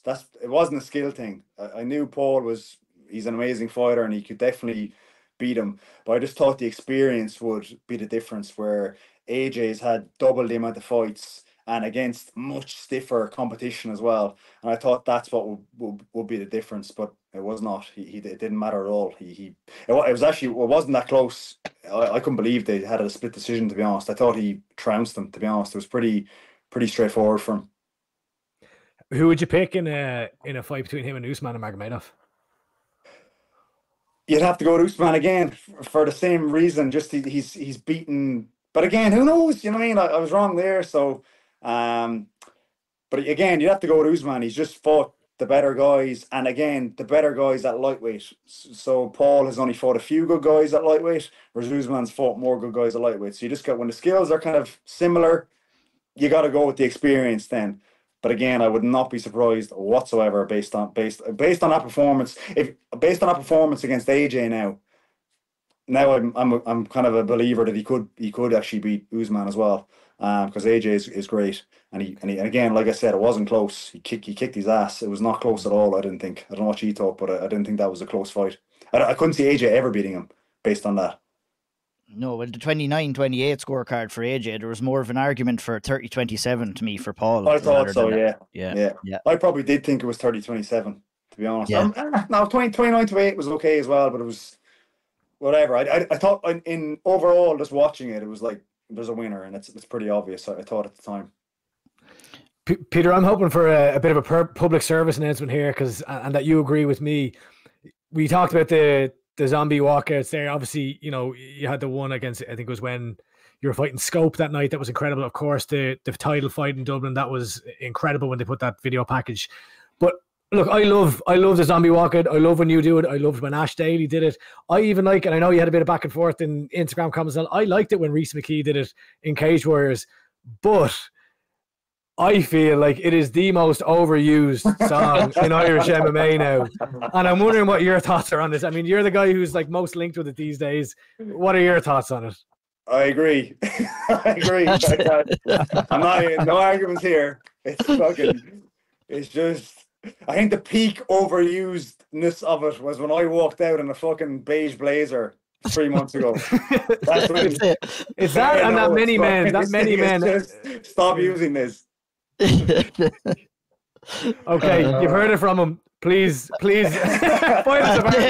And he's just To be honest, give it a rest. I'm shocked. I don't know why they want to use it. Like, I wouldn't want to use that if it was like, you're not going to do it better than it's been done. So you kind of, do you know what I mean? You're kind of fighting a tough battle there where you're kind of trying to like outdo that Patricky one. Like that's going to be hard to do. So it's kind of like, you're always going to look a bit kind of copying or try hard or whatever. So it's kind of, I don't know why it gets used so much, to be honest. It's they've moved on to that Many Men song that every other fighter uses now as well. Give me Zombie over that now. I think Zombie over that one for sure. But yeah, look, Peter, I agree with you. It's overused. It needs to cool the jets on Zombie from Peter Queally. That'll be the headline for this. Just even for a year, just give us a year and then go on it again. Listen, honest, my sorry to interrupt you. My last bout against in Dublin where I got the eye thing. I was actually slightly worried that night. I was like, these cunts aren't gonna fucking sing this time. They're so sick of it probably. And but then they did. It was brilliant. It was one of the best ones actually. The last one I did, I thought it was a really good one. So I don't know. It just seems to keep going as well. So I don't know. It's mad. Well, they'd have got a fright if you walked out to something else anyway. Yeah. Look, we've kept you a long time. And look, I know you said at the start that you don't want to talk about yourself, and that's absolutely fine if you don't. But I have to ask. The last time we saw you was that very unfortunate incident with the eye injury. You put out a video afterwards saying, this is the first time in so long that you felt excited, you felt happy, you felt injury-free. And then, of course, it's this kind of false start where it's just this freak injury that happens. Where we saw you over at the bare knuckle there recently, where is Peter Queally right now? Can you give anything away? Do you not want to talk about it? What's going on? What can we expect? Are you retired? I don't know what's going on with Queally right now. Go on, ask. Are you retired? Are you gonna? All the other 1,000 people in Marbella asked, "Would you do it? Would you do the bare knuckle?" Well, are you retired? No. Okay. Are you still under contract with Bellator? I am. Okay.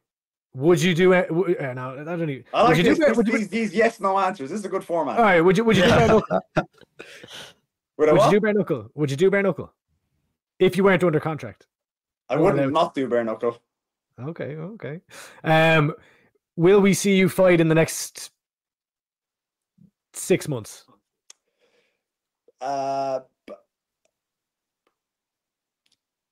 Unlikely, I would say, but I'd say unlikely. But I'd say 9 months. The next 12 months is you probably might. Okay. Is there any opponents that you'd have that you'd like to fight? At the latter stages of your career now, you've been in a couple of big fights already, Peter. I mean, you want to kind of probably finish the career strong. Couple of big fights, big names. Any names stand out to you? You're giving us a thumbs up there, so there I is. don't know what's happening with that thumbs up. Did I? I don't know It what. does that thing where you go like that and a little bubble pops up. Anyway.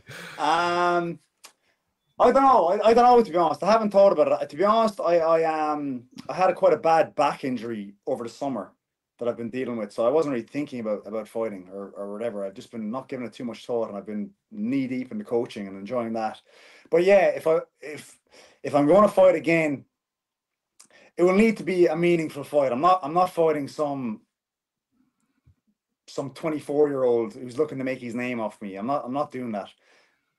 So it would need to be kind of another fun fight that I'm excited about. Like the Yancey fight was a good one, I thought, actually. The one they had me slated for. That kind of a fight was one that I was kind of excited about. I thought stylistically it would have been a bit of crack as well. Like these kind of fights, something like this. But again, I'm not dying to fight, so I'm just going to see. I had a very good conversation with PFL. That was my first time meeting them in the summer when I did the commentary, and that all went well, and whatever, they seemed very, very keen to get me fighting again and stuff. So we'll see. I'm not too pushed. I'm not chasing them or anything. I'm not chasing them, and I'm not like dying to fight or anything. I'm happy with what I'm doing at the moment, but I don't see myself as retired either. I do. Like that bare knuckle inspired me, to be honest. That thing. If you ever get a chance to go to that thing live, my God, it's the roughest thing I've ever seen. But it's quite inspiring to watch the toughness of them and just so yeah, that was my first time at a live event in a while, and that kind of, I walked away out of that thing going, yeah, I will fight again. To be honest, I kind of wanted to fight again. So we'll see. I'd say the sound is pretty mad. The sound, yeah. We had really good seats. We were very close, and you could just hear it was just each fight was just 10 minutes of noise, just the clashing of the bone, you know what I mean? But it was amazing now. The show was good. It was a very fun show. Didn't take itself too seriously. It was kind of a different thing to an MMA thing. It was really good and really, really good to watch. A lot of people would go to sorry, Andy. A lot of people would go to an event like that, Peter, and say, "I never want to fight." And you go to an event, and you're like, it burns the fire for you to get back in there again. I know. Built different. I know. And I was saying, there's been a few conversations over the years with bare knuckle and myself. Just every now and then, I've talked to them before. Like they've reached out to me before, and my mother knew this, and she knew I was going to the show, and she was going mental. She was like, she was just like, you're going to talk to them over there now, and I was like, Mom, I'm probably going to go to this now. This will knock the taste out of my mouth forever. Actually seeing it live, and I thought it would, but it didn't. I was like, this is cool. Don't tell her that. I know, yeah. Oh, it was so Look, fun. Peter, It was good. Really, really, really appreciate the time here. We probably have a million more questions, but we'll save them for another day. Otherwise, you'll never come back on again with us. But look, thanks very much for the time. Really looking forward to seeing what comes next for Conor and what comes next for you. But it sounds of things, it'll be good to see you back. And yeah, good, best of luck. Let's focus on Conor.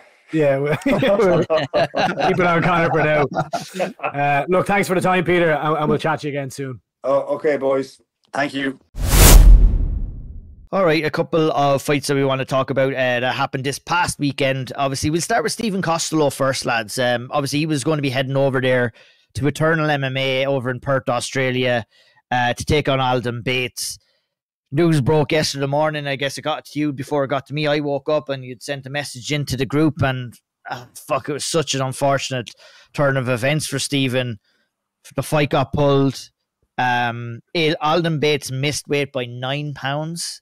And Stephen Costello chose not to take the fight, and rightfully chose not to take the fight. I found it weird, and I think I tweeted about it. I think maybe we all tweeted about it. The way that Eternal MMA kind of labelled the news kind of put a small bit of onus on Stephen Costello for not taking the fight. But why should he be taking a fight like that? I mean, that was massively unprofessional from Alden Bates here, and who the finger should be directly pointed at for this fight not happening, and not Stephen whatsoever. You don't want to fly and risk it all if you're Stephen, especially for 9 pounds. 1 or 2 pounds, maybe. But for 9 pounds, it seemed to me there was a massive lack of effort for Alden to make the weight, or there was an injury in camp that he was not willing to disclose. But, you know, Caoilte, when you're in Stephen's shoes here, You know, you're not going to fly all the way to Australia, which makes it even more difficult to cut weight.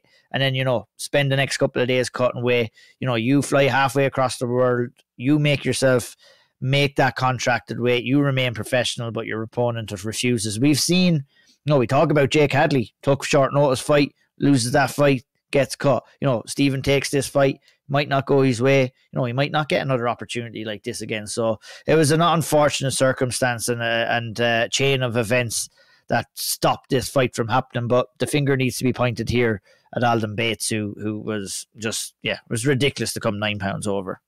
Yeah, unprofessional is the only way of putting it. Like, you know, you're having a lad fly halfway across the world and not even get close is what shocked me.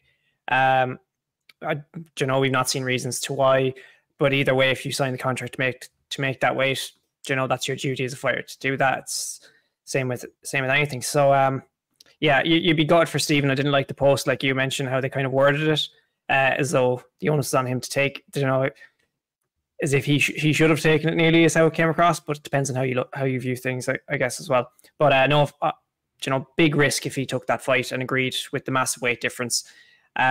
So to be honest, I do not know yet, or not sure if we'll find out. But if I hope he got his full pay, and I hope he gets another opportunity under Eternal, because there, you know, you imagine he felt a little bit fucked over when with all that going on. So hopefully, you know, it all kind of levels out and he gets another opportunity at that belt, because it is a good promotion over there. It's well respected. A lot of the champions gone to the UFC, and I imagine that belt holds quite a bit of weight in that scene. So it could be one for him to go for in the future, hopefully. Maybe not against Alden Bates. No, but that was supposed to be for the interim welterweight title, Andy. So, you know, I think Lachlan Stitt is the current welterweight champion. And I mean, process of elimination here, you know, you're contracted to make that weight, fight for the title. You weren't able to do that. Stephen Costello did do that. He did weigh in. So for me, you give him the next title shot in Eternal. I think, you know, that decision makes itself. What do you think? That's a no-brainer. You know, I don't have a huge amount to add to everything you just said. Like, it's just incredibly unprofessional for someone to do that, for Stephen to be, you know, kind of killing himself to make, or, you know, I don't know, killing himself, but like he's the one sitting in the, you know, himself. Everybody kills themselves, you know, to make the weight. And then for another guy just to either not try, or, you know, whatever the reason is, it's just, this is just part of the sport. Like, as much as we wish it wasn't, this is part of the sport. Why was there not a you know, a catch weight? You know, why was Stephen let cut that amount of weight if you know you're not going to make the weight, etc.? So yeah, like, I mean, I think absolutely he should be rewarded for this, and he showed up, he did his job, and yeah, make the fight against the champion. If that's what he wants. I mean, he flew halfway across the world, and it's not Eternal MMA's fault, of course. But, you know, it's a long old journey for Stephen Costello to make for that to happen. So whether it's up to them to make the right decision on the next. And I think the right decision is Stephen gets that welterweight title shot. And 100%. And as you mentioned, you know, Eternal is the premier organization in Australia. It's the likes that Jack Della Maddalena and these lads have come through, who Alden Bates fought twice on there. But, you know, it's the type of organization that platforms fighters from the APAC region into the UFC. So, you know, it's a real pity what happened with Stephen. Yeah, big time. But yeah, hopefully he gets some good news and gets a fight scheduled fairly soon. A fight that happened more recently than that is Tiarnan Loughran, obviously. Was in there at LFL last weekend. We obviously record this section of the podcast a little bit earlier before we release it. We watched this fight together before we started recording today, and to tell you the truth, let's break it down. Ramzan Jandaribev came out against Tiarnan and you know, had his way with Tiarnan in the first round here. Very slick on the feet, very speedy on the feet. You know, he landed that straight right hand that will cut open Tiarnan Loughran's eye. You know, Tiarnan had flashes of success, but no doubt to me that Razman took that first round, and we were going to find out the type of fighter that Tiarnan was going into rounds 2 and round 3. But what we did find out in rounds 2 and round 3, that Tiarnan is that fighter. He came out, you know, changed the game plan, closed the distance, took the fight down, you know, landed some shots, ended up taking the back at one stage, and I think in round 3, and almost came close with a couple of submissions, but he found a way to get the win. Won by unanimous decision. We didn't see the scorecards, but I imagine it was a 29-28 on most of the judges' scorecards. That's the way I scored it. Round 1 for Ramzan, rounds 2 and rounds 3 for Tiarnan, Caoilte. This was, and if anyone hasn't seen this, you can get it on YouTube for free. Tiarnan fought a really, really, really good fighter here at catchweight. A guy that will cause a lot of other fighters problems, and he got the job done. This is a really good win at the early stages of your professional career. Yeah, that's quite the test. I think it was one that none of us were expecting. This guy, complete unknown entity for us going into it, and he was, how slick his opponent looked on the feet, especially in that first round, and how much trouble he caused Tiarnan was mad. But how Tiarnan adjusted, he was tested in all factors there, grappling, striking, the mental fortitude to actually be able to come back from that first round. He got caught with a big head kick in the first round, got cut, and then to adjust, get in this guy's face, take him down, beat him up, and, use all the tools available to you. Like we saw him using the shoulders from when I think he had him in side control, and he was using the shoulders to try and do Randy Couture back in the day, the old shoulder strike. Getting that damage in through any means possible to try and get that round won. And I feel, the way he adjusted in that fight and made that fight his own after a really, really tough first round it didn't look like it was going his way after the first round, but the way he adjusted, came back, was brilliant. And that's going to be a win that's going to stand to him quite a lot in the next for the next few fights he's going to have. Not sure when he'll get tested like that again, but big time, unbelievable win for him. A real character building performance, Andy. Yeah, 100%. I knew nothing about this guy coming in. You see his record. You see there's a bit of argy-bargy at the weigh-ins. You look at his record. You see he's had one amateur fight. He lost his pro debut. He's got 2 wins over fighters with losing records, and you kind of expect, right, this is the lad who's going to be dealt with now tomorrow night after kind of getting a bit smart at the weigh-ins. And Jesus, he looked phenomenal in that first round. He was quick. He was precise with his shots. He was cracking Tiarnan. He was timing him. Tiarnan wasn't doing it, I'm no genius when it comes to fighting, but he didn't look to me like he was doing anything wrong in the first round. It was just that he was being beaten. Jandarbayev was timing him every time, was landing and cracking him with hard shots before Tiarnan could kind of get his combinations off. But it showed tremendous fight IQ from Tiarnan and also from Pat McAllister and Caoilte Loughran in the corner to be able to switch it up when you've been cut, you've been pieced up to an extent in the first round, and to be able to go in there and, as Caoilte mentioned, close that distance. Don't give him that space to be able to have that extra half a second to time you, and to get in his face, to take him down, and to start wearing on him, and to start testing his gas tank a little bit. And I thought that the second round was close. I had it for Tiarnan, definitely, but I do think it was close. I thought that the control, or what he did with the control, shots here. I think the accumulation of damage from Tiarnan overtook some of the more impactful strikes, I would say, from Ramzan in round 2. Yeah, I thought that Ramzan had success early on. He had some impactful strikes, but exactly what you said, that how the rest of the round played out, and then the short choke or the guillotine choke, I wasn't sure exactly which one it was, the attempt there in the second, and then in the third he completely took over. I thought that was his best round. He obviously got that, he had that beautiful transition into the body triangle that, as we were watching it, Ian was salivating over. That was unbelievable, that back take. He had some lovely choke attempts, and he was having more success on the feet when they were exchanging as well, obviously towards the dying moments of the fight. So yeah, look, great stuff from Tiarnan Loughran. That'll stand to him. It was a tough fight. You could tell he was honest about it afterwards. His face was all bloodied up. He was cut up. But yeah, what a way to go out there against a tough fighter and get a win. And sometimes that's what it's all about, is just finding that extra gear and finding that different pathway in a fight to get to the win. Indeed, yeah, brilliant stuff from Tiarnan Loughran. Credit to him, and I mean, FAI, they're on a damn roll, and let that roll continue. speaking of Irish domestic mixed martial arts, 2 massive cards coming up this coming weekend too. We're going to be kept busy, boys. I mean, I'm going to have to maybe rely on you guys a little bit. I'm down in the UFC in Edmonton. I don't know if you're going to head to this big Clan Wars card, Andy. I'm not sure if it's going to work out for you or not. You can tell us if it is or isn't, I guess. But before we get into the card, I mean, I'll be in London, so no. Yeah, that's all right. No worries. Clan Wars getting to 50 shows is a testament to the great work that they have been doing on the island. I think, we have to give credit where credit is due.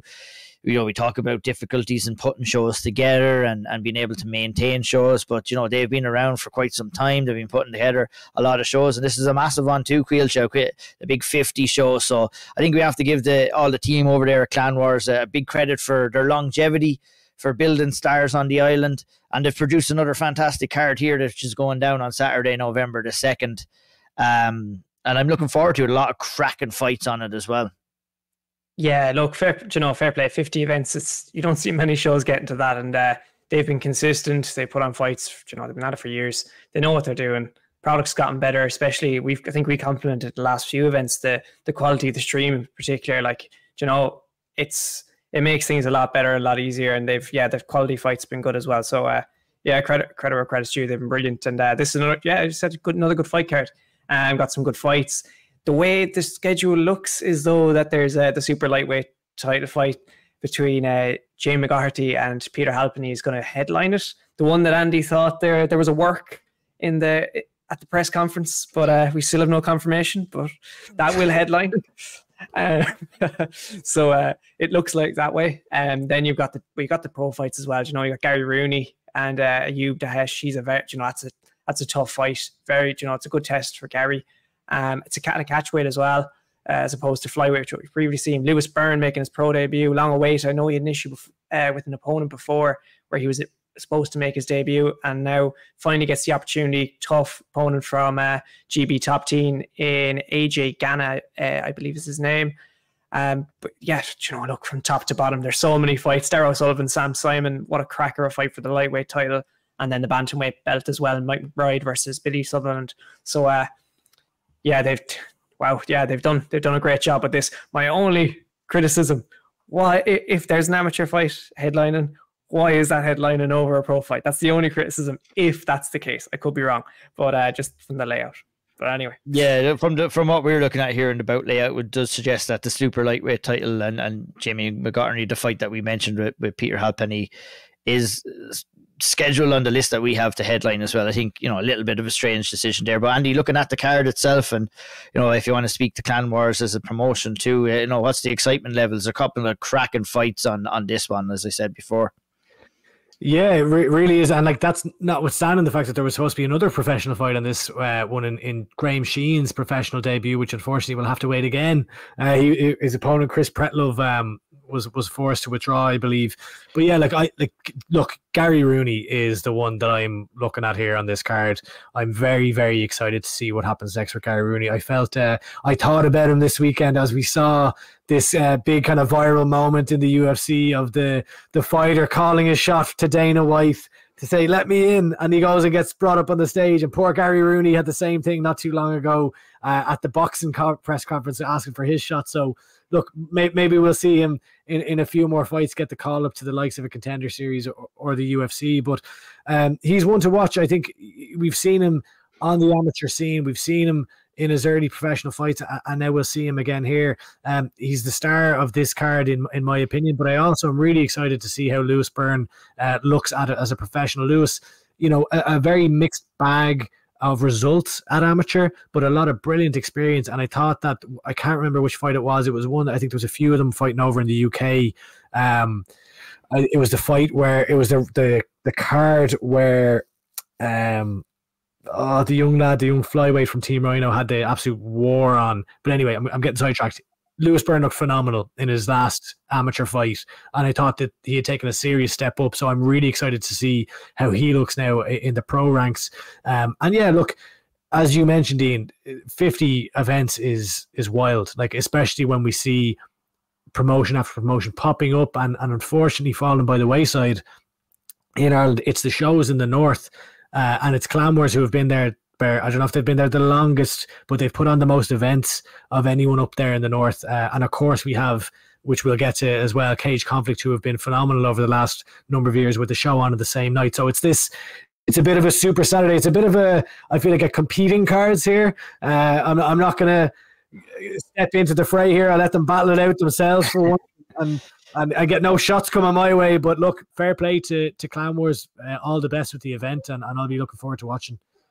Yeah, as will I as well. I mean, I know you mentioned a lot of names there as well. Kieran Smullen is a guy I'm looking forward to kind of seeing in there at light heavyweight. He's been getting a lot of work in with Will Fleury, and Will speaks very highly of him too. But I'm really excited to watch this one. I will probably have to watch it back after it does happen, as I will be away at the UFC. But really, really excited. And we mentioned Cage Conflict as well, Andy, and I'll shoot over to you maybe straight away just to kind of bring down Cage Conflict Reckoning.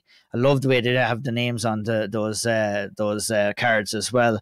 Mario Di Stefano versus Corey McLaughlin for the professional featherweight title.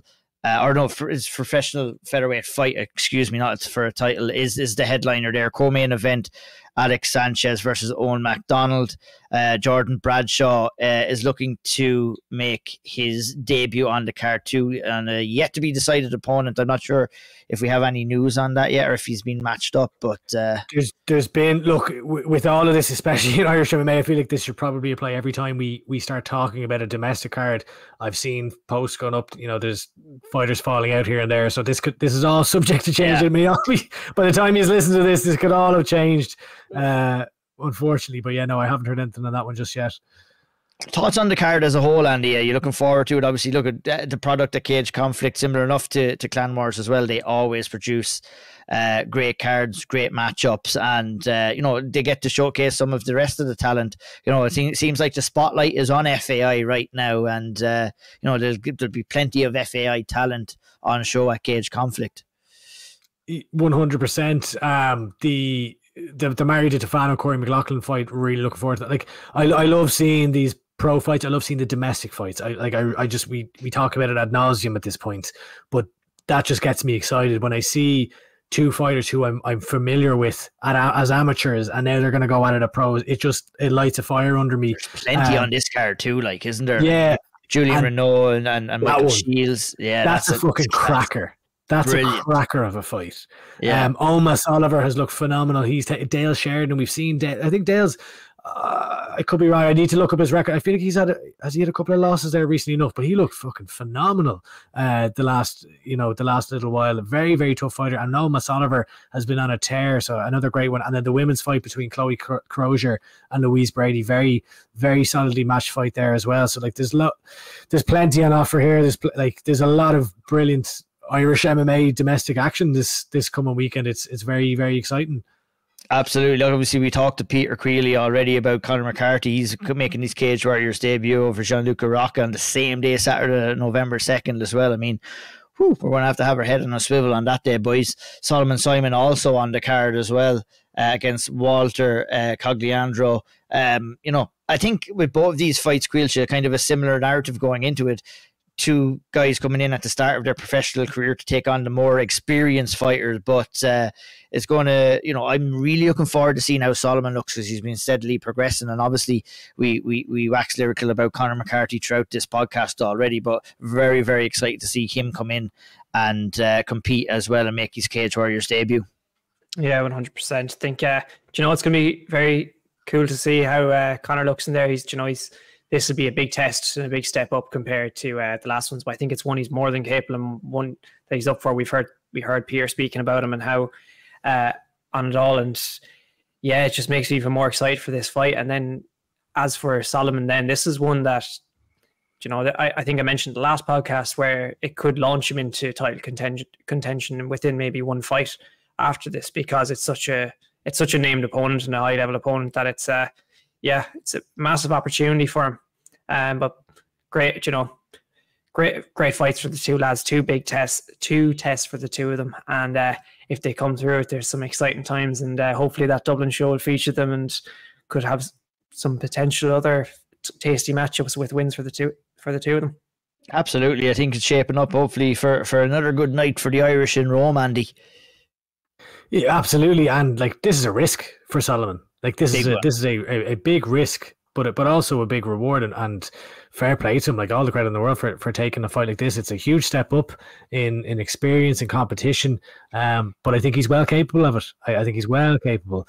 So very, very exciting times. I'm really looking forward to it. Like, both of those fights. You know, sometimes you tune in because fighters are out. Obviously, we cover Irish fighters, and you're kind of tuning in because you have to tune in. That's just the way it is sometimes. This is well, yeah. Sorry, no, we want to do it. But we will be tuning in whether we were doing this or whether we wouldn't. 100%. But like, I'm really excited to tune in to this Solomon Simon Cogliandro fight, and similarly for Conor McCarthy's debut here in Cage Warriors. Really looking forward to this one. Bumper weekend. Yeah, absolutely. A massive, massive time for Irish mixed martial arts. You know, we were talking on the scenes, we have our up times, we have our down times, but this past couple of weeks have been really, really good for Irish mixed martial arts. And we've got plenty and plenty of other stuff to look forward to as the year draws to a close here. We'll cover it all on the Auld Triangle. Thank you to everybody for listening, for supporting. And we enjoy doing this, as I say, every week. Unless there's anything else we want to say? Andy Stevenson, the last word with Andy Stevenson, the second last word with Andy Stevenson. Second last word, Chief. No. We have the IMAFs coming up as well. Yeah, that's right. So World Championships are on. I think Peter mentioned in the interview as well how Jordan Scully's going over. So that's the 4th November, 10th November. Team of 13 is what I can see here so far. Good to see a lot of them who compete as youths kind of progressing through, and now they're competing in kind of junior or senior ranks. There's some good names there. One that's really stand out is Nathan Kelly, lads. Nate Kelly, he gone from fighting on these big shows, PFL, Bellator, and now fighting the World Championships. He's going to have a target on his back. He's going to be the one that they're all going to be looking for in that flyweight division for the juniors. So he could become world champion. Be a massive statement from him. Keane McCartan's going back over. Amy Scully. Fufu Fares, he's actually training in Alicante at the moment. He's on Erasmus, I believe it is, and he is going over and hoping to. Did he win the European Championships? But he won something, definitely. He did, yeah. I mean, it's a strong team going over there, Caoilte, this time as well, isn't it? Yeah, real strong team going. Yeah. Scully, Michael Cronley there as well in the men's lightweight. Nathan Jordan Scully's heading over. Yeah. Jordan Scully's heading over. That's a very strong team. At lightweight. So it's a small team maybe, but it is a very, very strong team that Kevin Walsh is one to watch as well at the men's strawweight. So could be a few medals coming back. But yeah, overall good team heading over to represent Ireland, and don't think I've missed anyone there. Lisa Murtagh's heading over as well. So in the senior women's strawweight division as well. So it is good to see Nathan Kelly, or Nate the Great Kelly, going over. Because I feel like there's a risk there when you start getting in with PFL or Bellator that like you might only fight once every 6 months, even as an amateur, Yeah, well, he's going to get that cage time over there, isn't he? Yeah, and you get a lot of experience. You get multiple fights and stuff. So like that's brilliant. Yeah, it's fantastic to see. And Caoilte, dates, what dates and how can people watch? I'm sure on the IMAF website and everything like that. 4th of November to 10th of November. So usually a bit more out of touch than it used to be, but I think usually the junior finals are on the day before the seniors. So I imagine the senior finals be on the 10th and the junior finals be on the 9th of November if Irish athletes get there. Goes in typical brackets, so it depends on how the brackets shape up. Probably keep an eye closer to the date once registration's finished, and we'll see who's fighting on what days. But exciting times. Hopefully see a few medals come back for the Irish. 100%, and I think you're watch on IMAF TV. Sorry. Yeah, for sure. No, and I think you'll be probably following closely along when it's happening too. So on X, Caoilte should be definitely the guy to go to for all the latest updates on that. We'll keep you updated as well on all the happenings over at the IMAFs. As I said, strong team going over. Looking forward to seeing how they do. I think that about wraps us up. I tried to wrap up a little bit early there, but gladly that you guys... How dare you? How dare you? You politely pushed me in the right direction. And I think the only thing left for us to do is for Caoilte to see us out. Gur míle maith agaibh agus long go fóill.